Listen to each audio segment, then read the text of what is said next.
This particular talk is all about volunteerism, and for the most part, my journey, how I got into it, the impact it's had on my life, what I've seen of volunteerism over time in terms of what I think is needed for the world to heal and for the world to do better. And so I'm just going to jump right into it. When I stop and look at my journey related to human trafficking and to volunteerism, it happened about 30 years ago.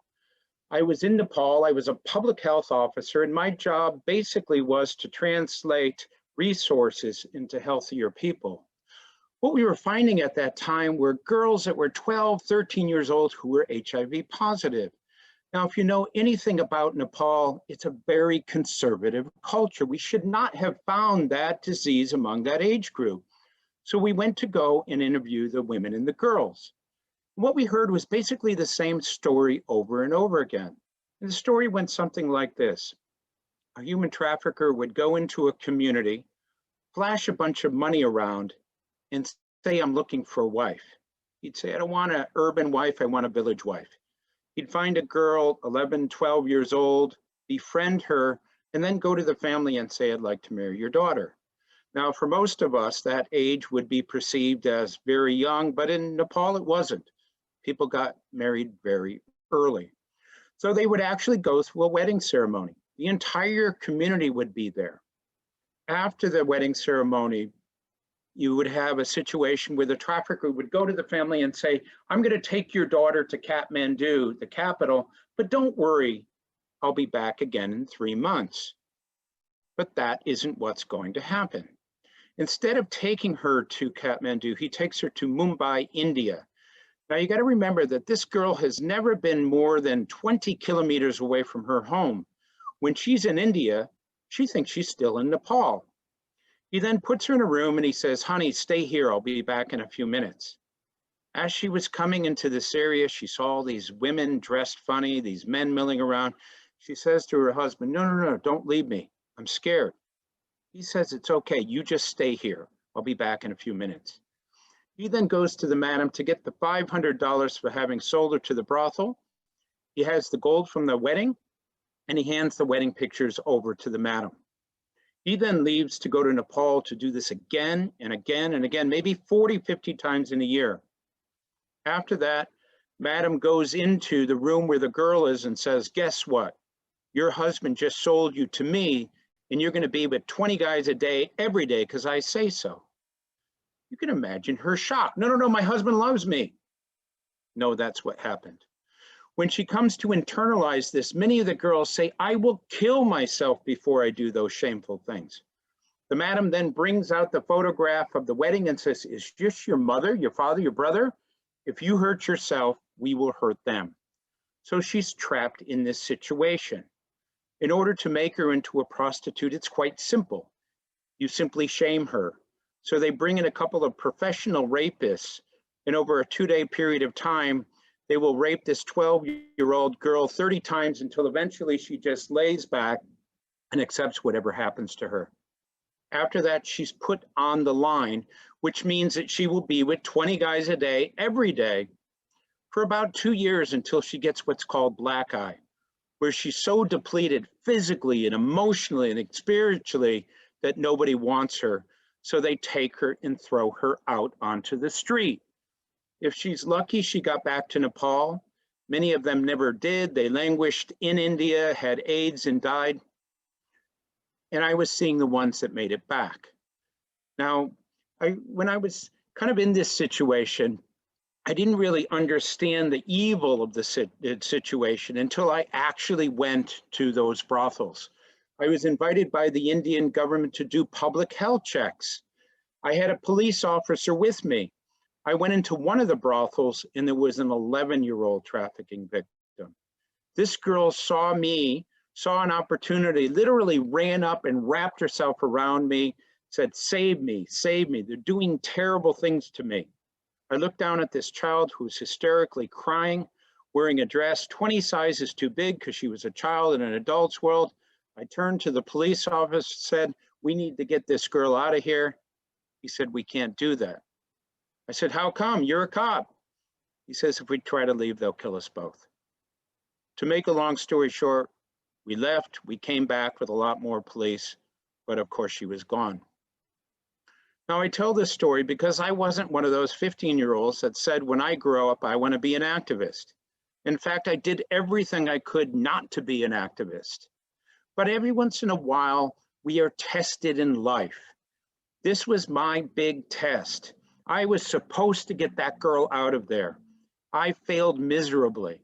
I couldn't sleep, I couldn't eat. All I thought about were the dozens of scenarios of what I could have done if I had an opportunity to do this again. And then what I did is eventually, having come to the point where I kind of accepted this failure, I did what a lot of activists eventually do, is I surrendered to the fact that now that I know about this situation, this is what I'm going to do with my life, because I didn't have a choice.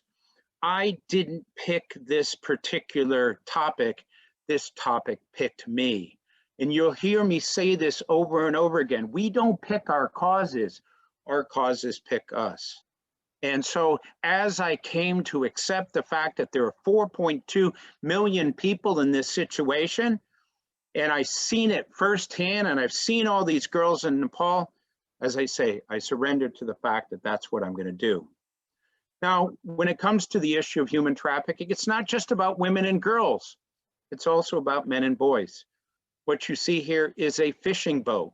I lived and worked in Thailand for 10 years, and one of the issues we faced were fishing boats that had slave labor on them. The story goes something like this. A Cambodian boy, 14, 15 years old, is told by his family, you got to go to Thailand, find a job, and send money home. We need it to basically cover our costs so that we can eat, so that we can live. And so the boy is sent off. He's in Thailand looking for work, not finding it. Eventually what happens is traffickers in those communities see this, go up to him and say, hey, brother, you're from Cambodia. I'm from Cambodia. It looks like you need some help. Let me help you out. Let me lend you some money. Okay, well, now that you have my money, you have to stay with me. But guess what? I got this great job. Let's go down to the ocean. I'll put you on a boat. The boat will go out for a couple of months. You'll catch a bunch of fish. Come on, you're a guy. Guys love fishing, right?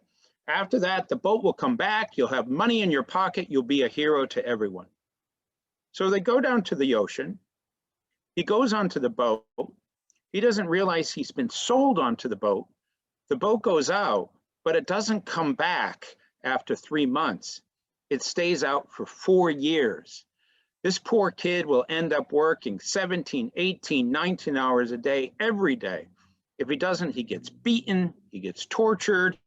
They take food away, water away from him. The only food he will eat the entire time he's there is rice and fish. Nothing nutritious, no fruits, no vegetables. You can imagine what that's going to do to his body. They often give strong stimulants, drugs, to get him to work, and that wreaks havoc on his body. If he gets injured, if he gets sick, they throw him off the side of the boat.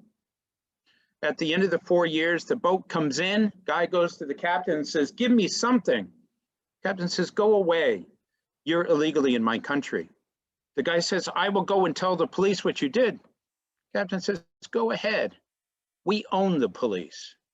This is another example of human trafficking. And you can see, while it isn't the same as sex trafficking, it still steals a person's life. It's devastating to them. It takes their hopes and dreams and aspirations away from them. It is a horrible situation. I'll give you one more example. I lived in Bangladesh for 5 years. And during the time that I was there, one of the biggest issues we faced were infants, 2-year-olds that were being trafficked from Bangladesh to the Middle East. Now, those of you who are parents know that a 2-year-old doesn't have the concentration, the manual dexterity to do repetitive work. What do you do with an infant? You put them on the back of a camel. Why?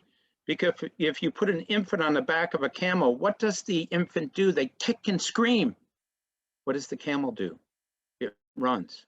So they race camels, they bet on the races, and they use infants because they are small and they are light and they will not slow the camel down. Assuming the child lives to age 5, and many of them don't because they fall off and get trampled, they are beginning to gain weight. They're beginning to slow the camel down. So they take these kids and throw them out onto the street. So at a time when most 5-year-old boys are starting their education in kindergarten, you have a 5-year-old boy in a foreign country, doesn't speak the language, nobody to support him. He doesn't have anyone to give him anything. You can imagine what type of life that child is going to have. Once again, another example of human trafficking. When it comes to the number of people who are in this situation, it's about 40 million people. In fact, there are more slaves today than any other time in history. About 9.2 million people enter per year. In a single day, 25,200 people somewhere in the world are entering into modern slavery, or a new slave every 4 seconds. So if I count to 4, 1, 2, 3, 4, somewhere in the world, somebody's entering into modern slavery. Could be India, could be Ghana, could be Peru, could be the United States, could be Australia. Somewhere in the world, this is happening. And the drum beats on and on and on and on. So I was hearing about this, and the more I was hearing about it, because in my DNA, there was something that drew me to this particular topic, I kept getting deeper and deeper and deeper involved in this issue. While my full-time job was public health for the US government, I started volunteering. And initially it was an hour a week, then it was 2 hours a week, then it was an hour a day, and then eventually got to a point where it was anywhere from 5 to 10 hours a day. Now, as I was doing that, somebody might say, well, you know, here it is, you're in this situation, you're working, you're doing that. Isn't it taking away from your life? Well, not at all. And you'll see as I go into this presentation why. Okay, so there's 40 million people in modern slavery. There's about 20,000 do-gooders like me around the world that address this issue. Out of the 40 million people, I'm going to show you how many of them were helped last year out of modern slavery. Think about what a good number is. And then I'm going to show you out of the 500,000 criminals, how many of them were put in jail. So here are the results. Last year, out of 40 million people, about 100,000 people were helped. That's 0.2% of the victims being addressed. Not even a 0.5%, not even a percent. When it comes to the number of criminals, out of 500,000 greed incentivized criminals, about 8,000, 0.8%. Wow. When you look at this, you might ask the question, does the counter-trafficking world not care? Are we lazy? Well, the reason for this is the profits generated from modern slavery are estimated to be about 150 billion US dollars a year. The amount of money that's available to fight it is about 350 million, or 0.2%. You can see what it is that we're up against. And since COVID has hit, that 40 million number can be thrown out the window. We anticipate that up to 60 million people or more will be in modern slavery. Why? Because if you're in Bangladesh and you rely on that paycheck at the garment factory, and the garment factory closes because no orders are coming in from North America, and even if they were, nobody's buying anything because there's so many people who have issues, you're sent home. You're sitting there with the rest of your family members. You eventually tap into your savings. You use them up in a couple of months because you don't have much in the way of savings. And what do? You borrow money. And once you borrowed money, you're in a situation where you have to pay that money back. If you don't have any way of doing that, then the traffickers are going to come and say, I need a family member to come with me for a year, maybe 2 years, to pay off the debt. And we will see a significant increase as a result of that. So the point I'm making is we have this terrible crime against humanity, something that is so big and so awful and so horrible, but yet we're having an impact that is simply a drop in the ocean. And this is an extremely important point, and I will come back to this a little bit later because it's relevant to not only human trafficking, but many of the other issues of our time. So when it comes to the question of who is responsible for addressing human trafficking, a lot of people say, well, you know, it's the government's responsibility. It's criminal activity. They have to take care of this. Some people will say, well, it's the United Nations responsibility. Some people will say, well, it's the NGOs, that's what they do. Some people will say it's the private sector. I would argue that it's all of our responsibility. Why? Because number one, a 14-year-old girl trafficked into a brothel, and over a period of time, she's commercially raped 7,000 times only to eventually get AIDS. The world has to accept responsibility for that. We all have to accept responsibility. The other part of this is that basically, if you are a consumer and you buy things, a certain percentage of what you buy is tainted by modern slavery. So we contribute to it, just like we contribute to the carbon footprint. And so by accepting that responsibility that we are a part of the problem, we should be part of the solution. Okay, so I started off as a volunteer. I did that for about 10 or 12 years. And eventually what I did is I said, this is what I want to do with my life. So I switched from the US government, USAID, to the United Nations. I ran the largest counter-trafficking program in the world. We have offices in China, Vietnam, Laos, Cambodia, Thailand, and Myanmar.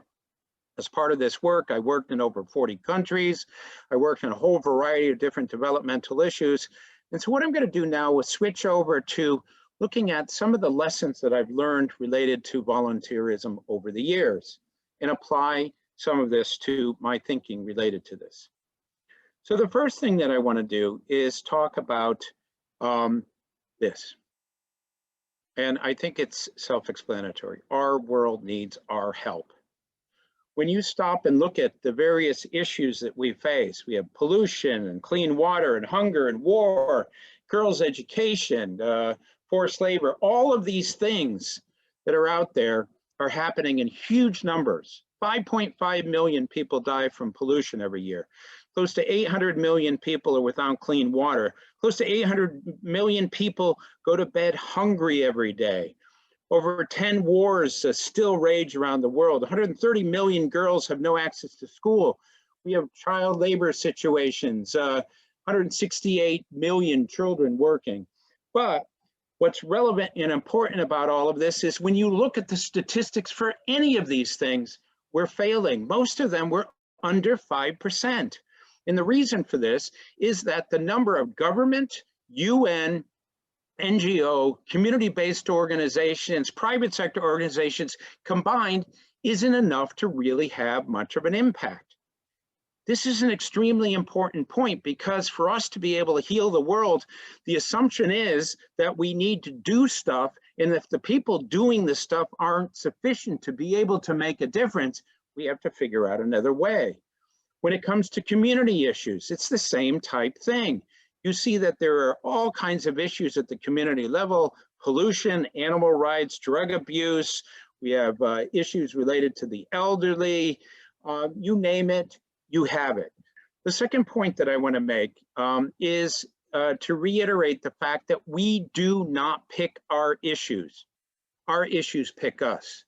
So, you know, as a development person, I was exposed to communicable diseases. I was exposed to the issues of education. I was exposed to poverty.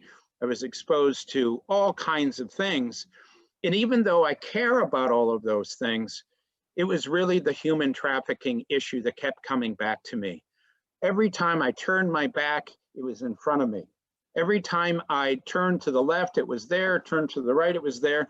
But there's something about who I am as a human being that draws me to that particular issue. I can't explain why the reason that is. I don't know. I have no idea why it is that I'm attracted to this. But the point is that human beings have issues. I've had volunteers that have worked for me in human trafficking. And after about 2 months, I've gone to them and said, I don't think you should work with us. And the reason I've said that is because every time I have a conversation with that person, they're talking about the environment. And my point to them is go work in an organization that basically focuses on the environment, because that's where your heart is. It's clear to me that that's what you want to be doing. So an important lesson that I learned is we have to be open to figuring out what our cause is first. And if you don't know what your cause is, you need to find that, and I'll come back to that. Third point that I want to mention is that by nature, people are compassionate. Those of us who have been in Hong Kong have seen this many, many times. an elderly person pushing cardboard or some type of recyclables on a cart. Now, about 8 months ago, I was in Central and I was walking down the road, and one of these women were crossing the road with their cart and everything fell off. And within literally about 5 seconds, people from every single direction were walking toward this woman. Some of the people stopped to help with the traffic. Some of the people helped to put the cardboard back on the cart. A couple of people helped her to push it to the other side. One person even said, "I'm going to push it all the way to where you're going." Nobody needed to ask them to do it. It's kind of an innate type of thing. If we see something, we naturally have this inclination to want to help. Now, over time, as you get older, in some ways, we come up with reasons why, well, I shouldn't go in the road. Maybe I'll let somebody else help or whatever, but the inclination is there. And so, for example, if a person is walking and they trip and they fall, what do? We give them our hand, and we do it naturally, and we do it because that's what human beings do. Another thing that I learned was that, a lot of people have this nagging feeling that they want to do something. Years ago, when I was working for the United Nations, I started to fly up to Hong Kong in order to talk to business people. And, the interesting thing was I'd walk into an office and I'd see these people who seemed to have everything, power, prestige, tremendous amounts of money, but they didn't seem very happy with life. I'm an NGO person. I sometimes wondered if I should have gone in that particular direction. So finally, I started asking them. I said, "Seems like you have everything. How come you're not jumping up and down with joy?" A lot of them said, "Well, I feel a little emptiness, a lack of purpose." And so as I came to understand, many of these people take in life, but they don't give back. So there's this imbalance, take, but they don't give anything back. If you don't give something of yourself to the world, this imbalance relates to this feeling of emptiness, a lack of purpose. And so when you get that balance so that people step up and start doing things, they immediately start feeling good about their life. They have a transformation. Some of my board members, when I first met them, I really felt like in some ways they were hopeless when it came to contributing to the world. They just kind of seemed to go through life and let life happen. When they took on the challenge of addressing modern slavery, some of them have gone on to become do-gooder junkies. I can hardly keep up with them. They absolutely can't help themselves. Their kids are saying, "Wow, look at my dad. He's helping with slavery."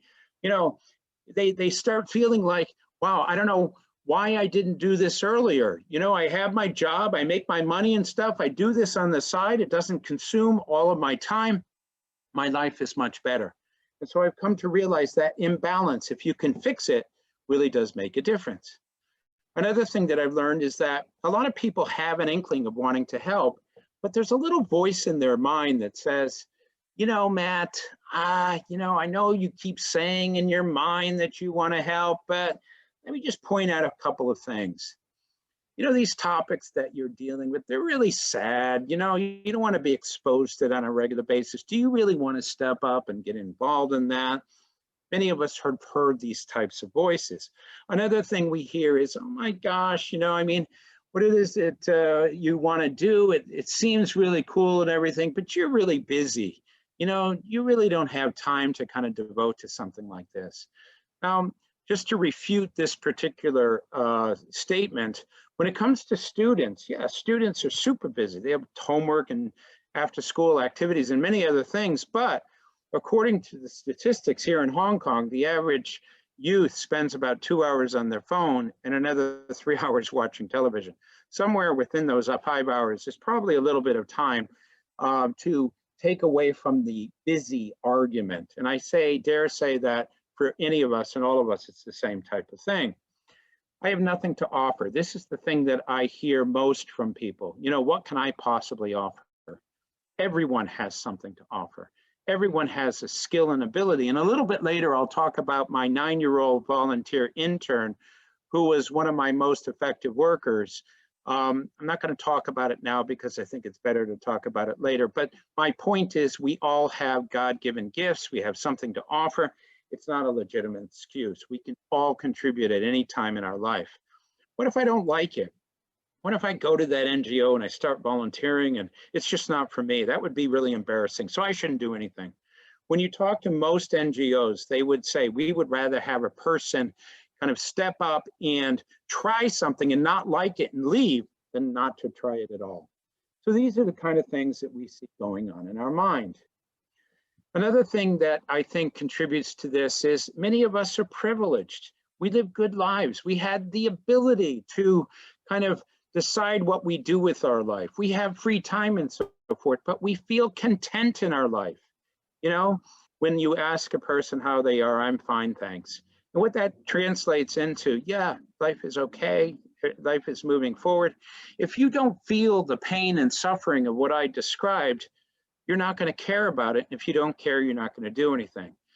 So we need to get beyond our contentment. We need to risk looking at and experiencing and feeling the pain that goes along with some of the issues that are out there, because by doing that, what we are able to do is basically to get people to start feeling some of the things that the people out there in the world need.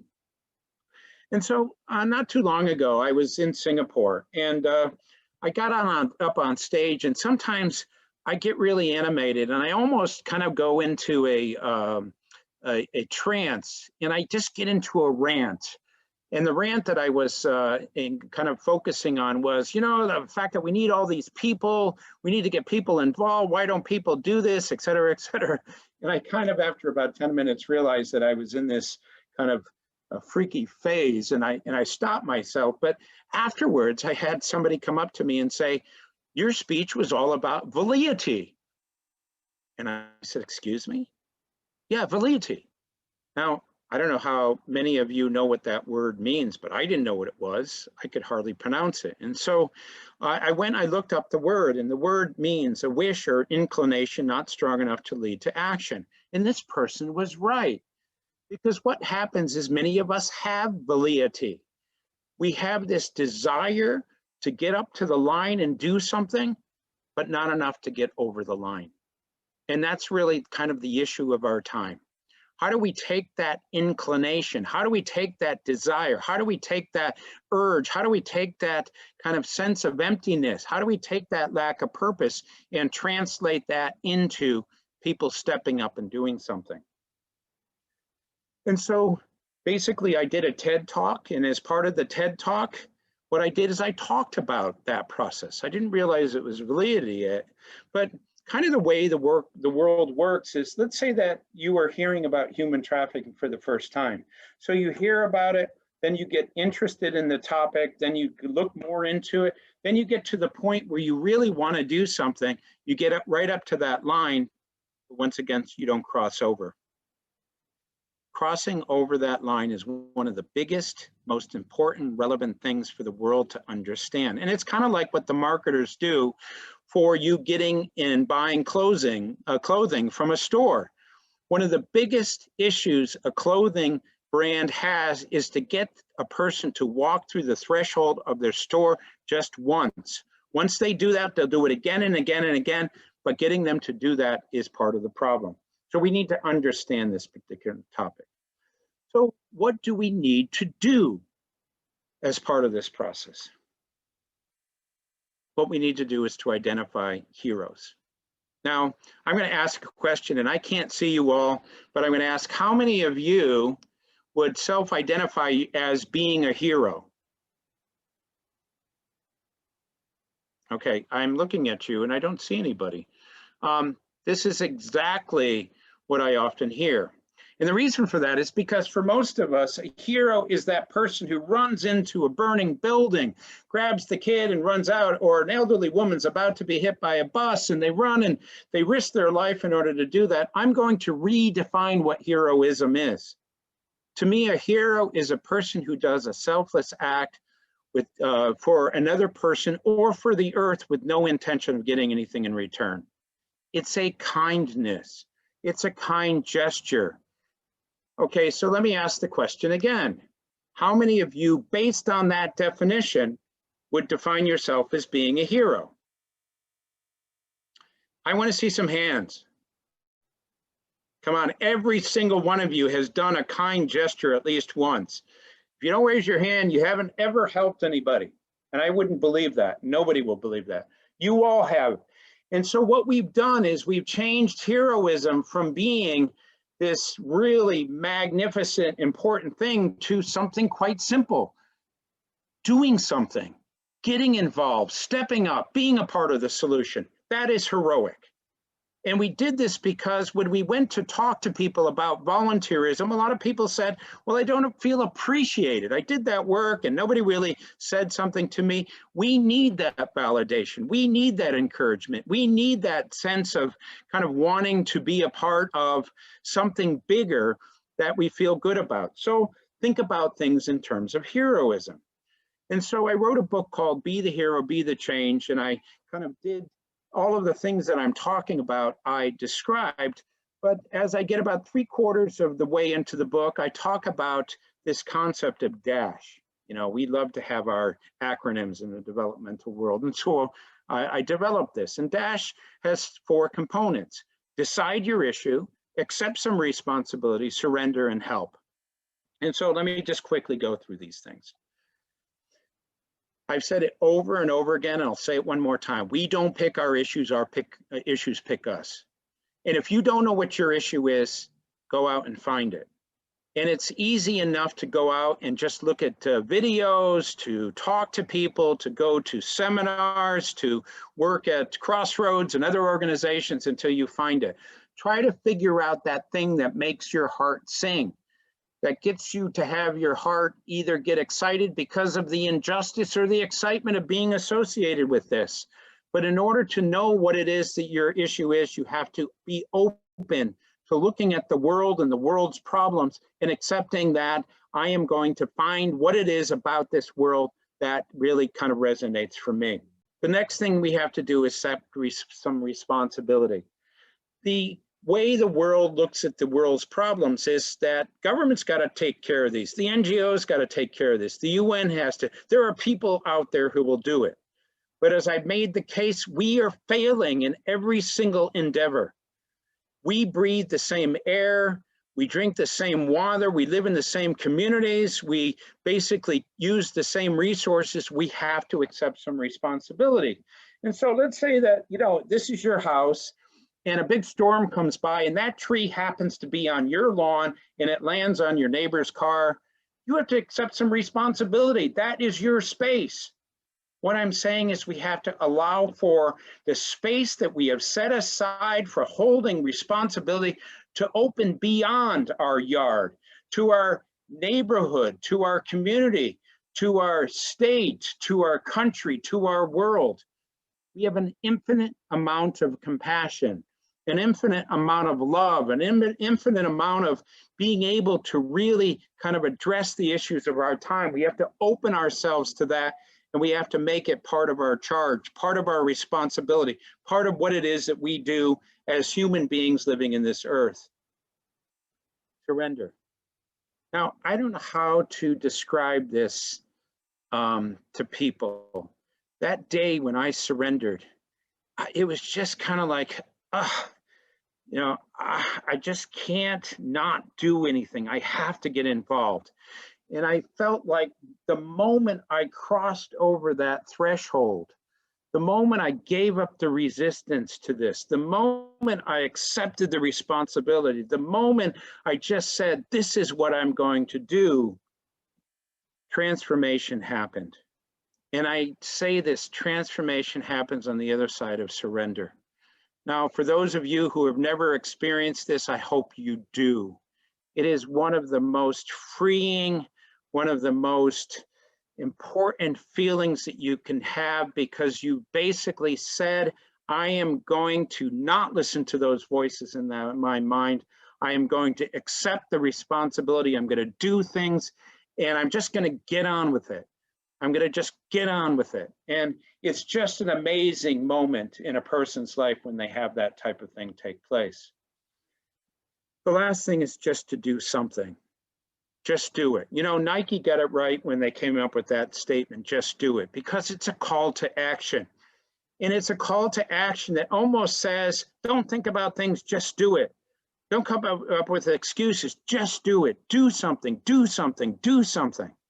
Make it be a part of who you are. Make it be a part of what you do. Make it be a part of how you basically just kind of move from thinking that you're wanting to do something to actually do something.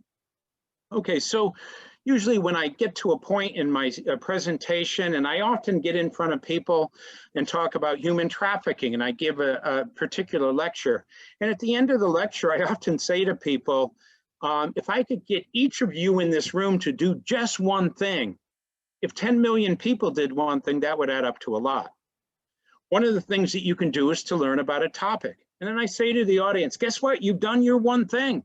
You don't have to do another thing. How easy was it? But if you go to 2 or 3 or 4 or 5 other people and tell them what you learned today, you've done a second and a third and a fourth and a fifth thing. How easy was that? If you teach people about it, because you now know about this, you've added value. So raising awareness is one of the most important things we can do for topics. It may not seem like it's much, but it's a lot. And if a lot of people were contributing to this and getting involved, it would really make a difference. Another thing is to join. And you guys are working for Crossroads. You're already in that situation. I don't have to talk to you about this.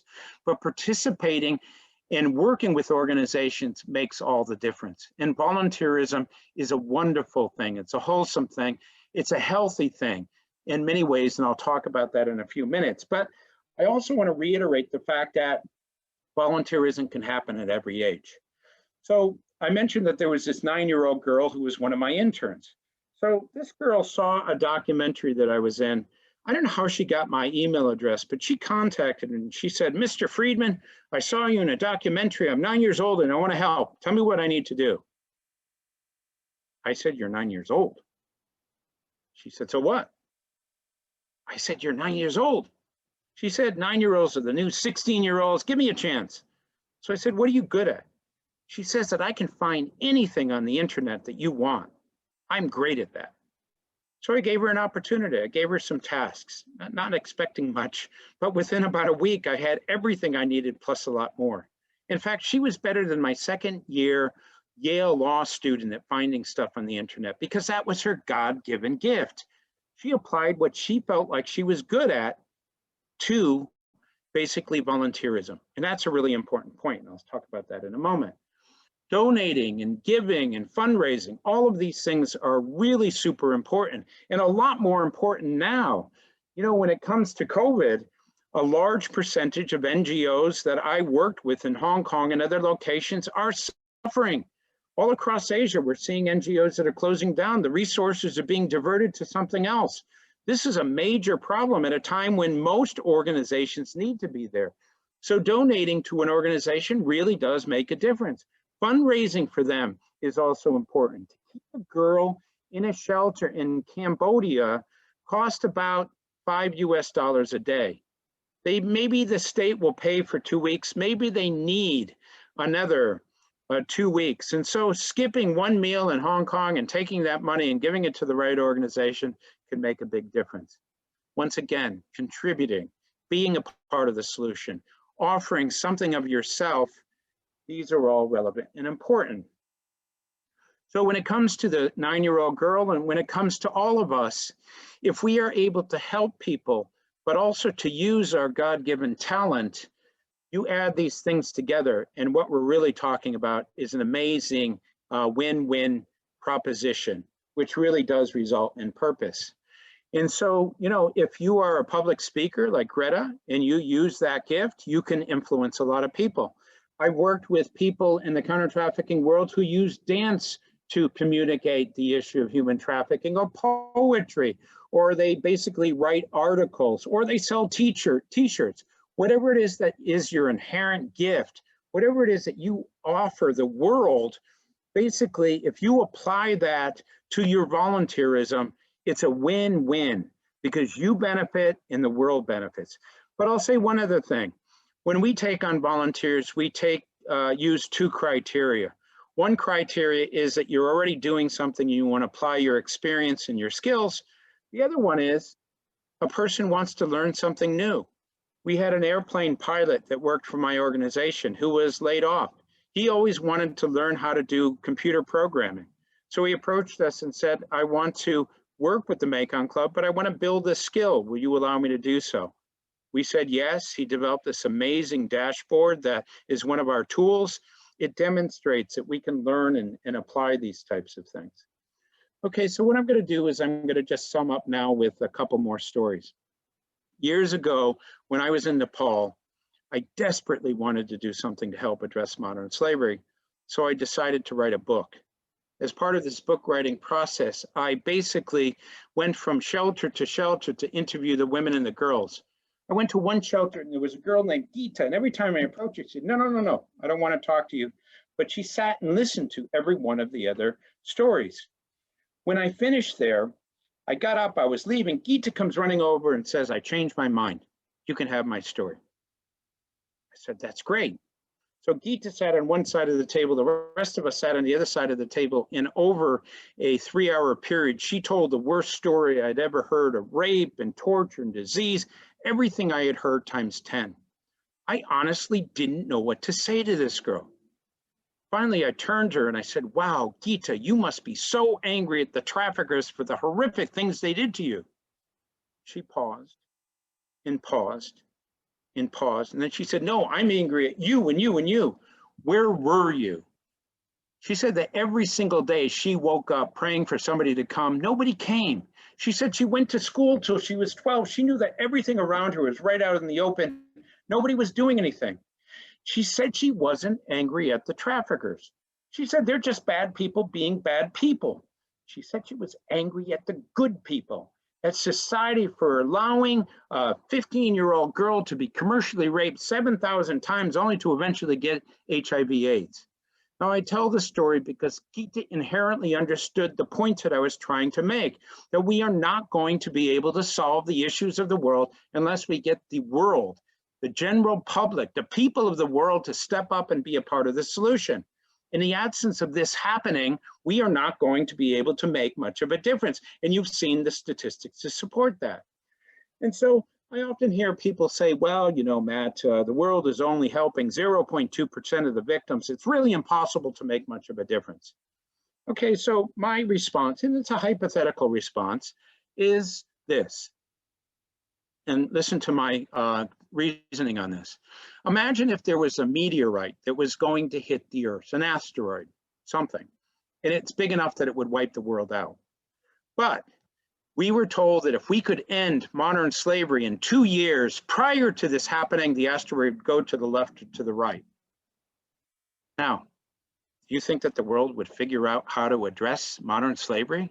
You bet they would, because of self-interest, because of self-survival, because they would recognize that if they did this, that something would happen. Now, the point that I'm making here is the motivation that is needed is not strong enough to get lots of people to do this, but it is within the realm of possibility if we had a scenario like this.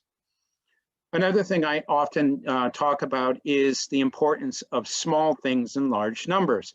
This is a kind of almost the equivalent of a pyramid-sized sand dune in Africa. Look at the size of this thing, but it's made up of tiny little bits of sand, but in huge numbers.